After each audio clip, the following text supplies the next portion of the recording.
Alright, well, Hercules Bees, making another video. I'm showing us how to super our top bar bee colony.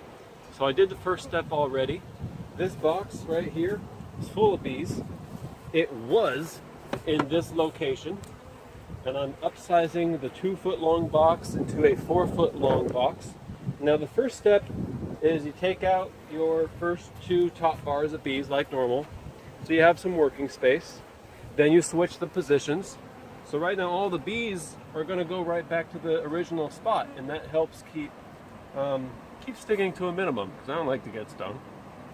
So I already put my first 2 brood bars back, and now it's just as simple as loosening your frames, or loosening your top bars, and transferring them 1, 1, 1, 1. It could take some time.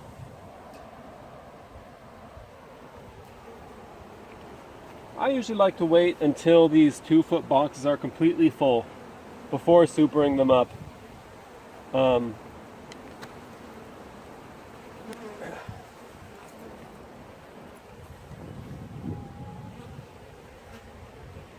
And while you do it, it's a good time to take a look at the bees and see food reserves and everything. It's July 2nd. It's July 2nd, so solstice has passed. While this colony may continue to grow a little bit more, the main growth of the season is over, and from now until the winter solstice, they will be gradually declining in population overall. The nest may grow, the colony may add top bars, but the population overall will retract.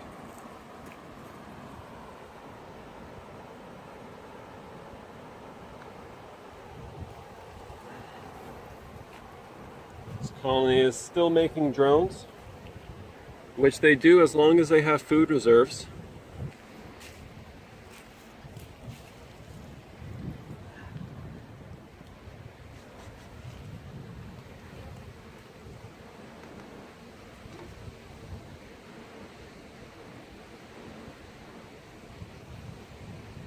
That tough? Mm-hmm.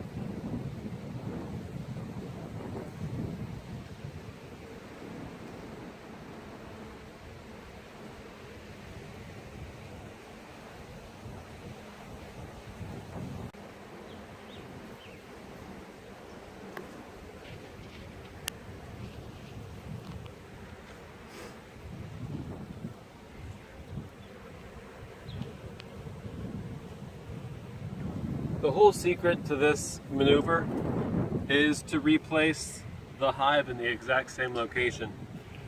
All the foragers are going to go right back in. They'll be, a little bit confused about what to do. But 5 minutes into this job, all the foragers are gone from my smaller box. They're all gone, and the populations that's left in that smaller box are mainly nurse bees. So they're much more docile and forgiving of while you take the comb away and transfer it back.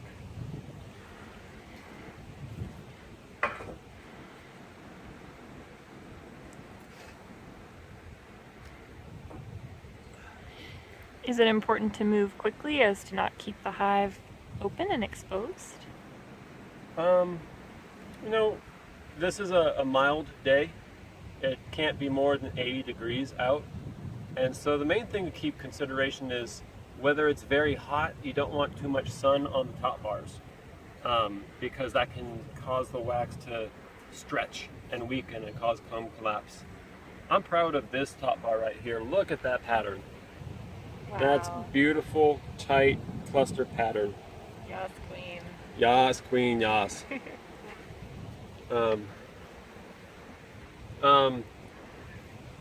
If you see, just do some little bee math here. If you see the worker bee, if it's standing on comb, its body mass takes up about 3 worker cells. So a comb like this one, very tightly packed, Once all that worker brood hatches out, that's effectively 3 full top bars worth of bees that are going to hatch out from this comb, because they're packed so tightly in there. That's cool. That's a lot of bees. Bees, although they're drawing down the population, they still want enough population to take advantage of honey flow should one come on.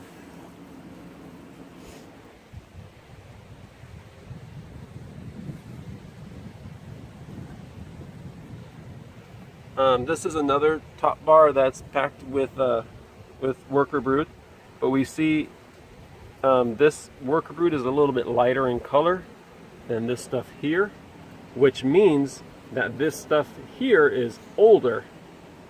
This is younger in development.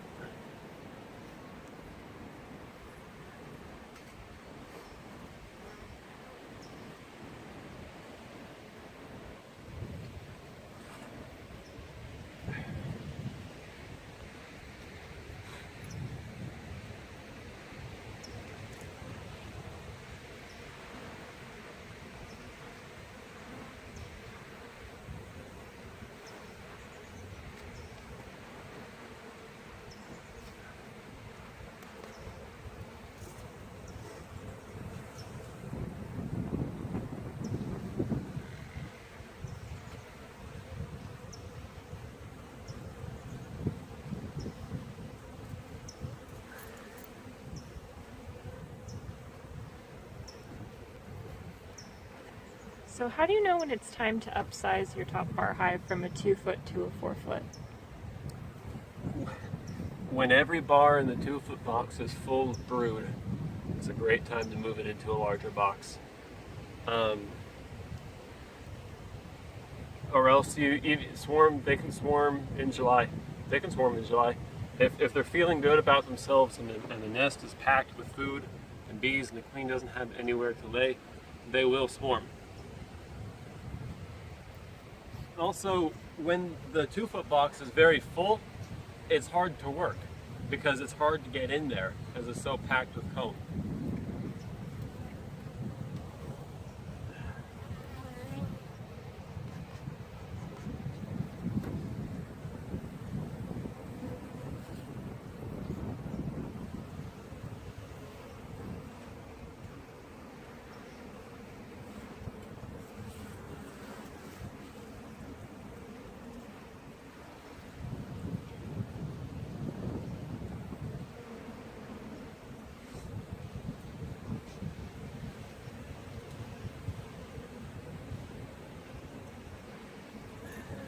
Scott, can you explain what these two bees are doing right now?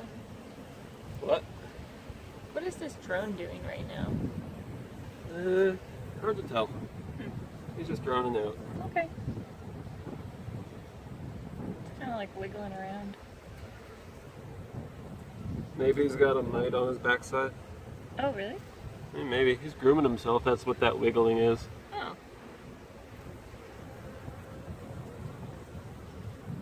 Hard to tell what he's doing.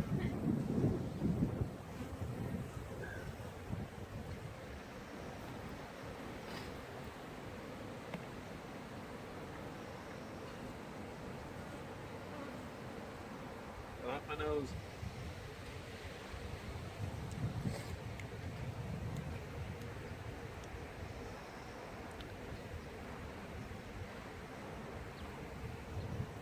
I kill a lot of bees when I beekeep.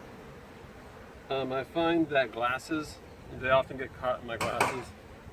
I usually beekeep without glasses.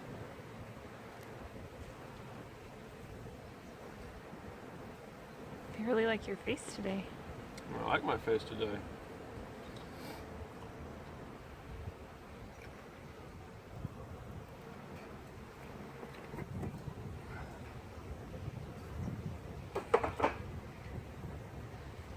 Oh man.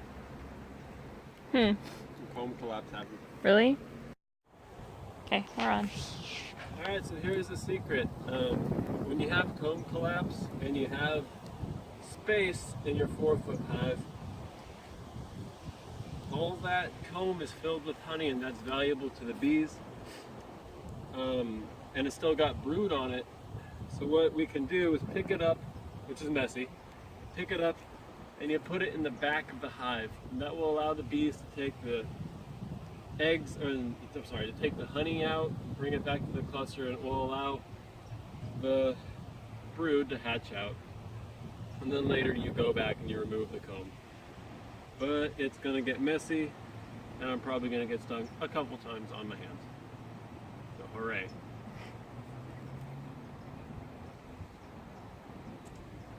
I'm not looking forward to this. I never look forward to this. You sure you want it on tape? Huh? I said, are you sure you want it recorded? Hard to work. Okay.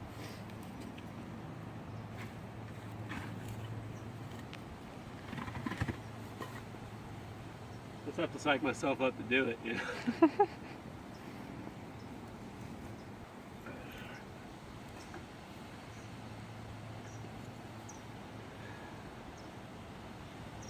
Make sure it's all cut loose.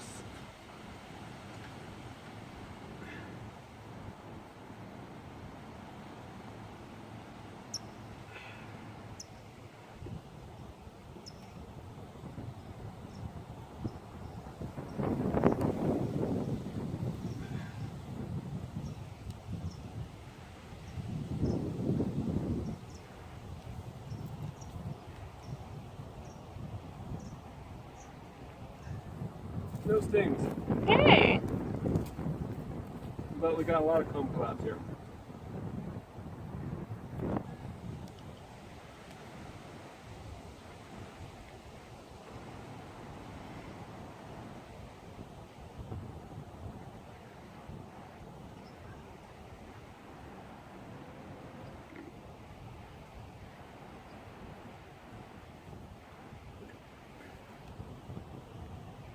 Maybe we should take that.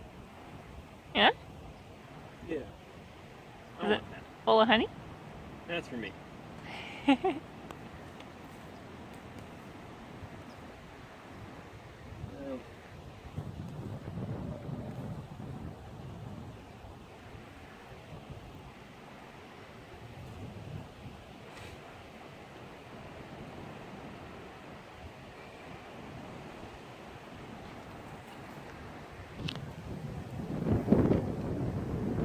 Yeah, we can take, we'll take that part.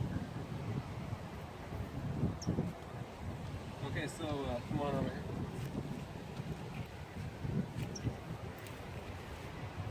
So, again, just to say it again, all this food is valuable to the bees, so you put it in the back. Then over time, they eat the honey and they take it back to the cluster. You want to make sure that they don't cross it open again. So give them new bars to work on.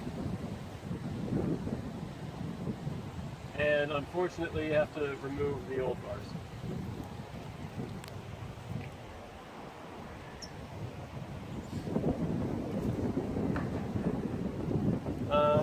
The last thing I'm going to show you, I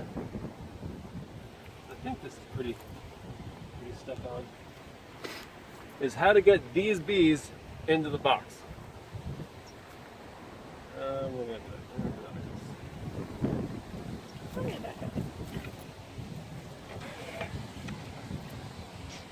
I'm gonna wash my hands off first. Okay. Ready? You gotta get those bees in that box. Because these are all the nurse bees in the back of the hive. They've never been out before. They don't know how to get back.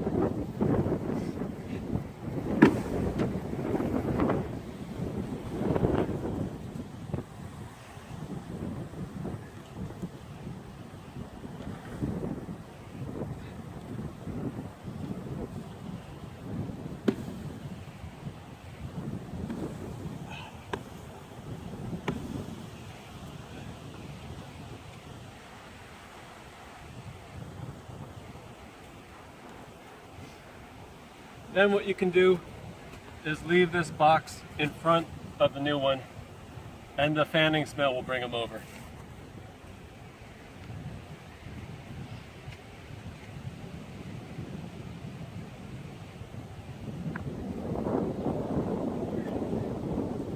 All right, that's it.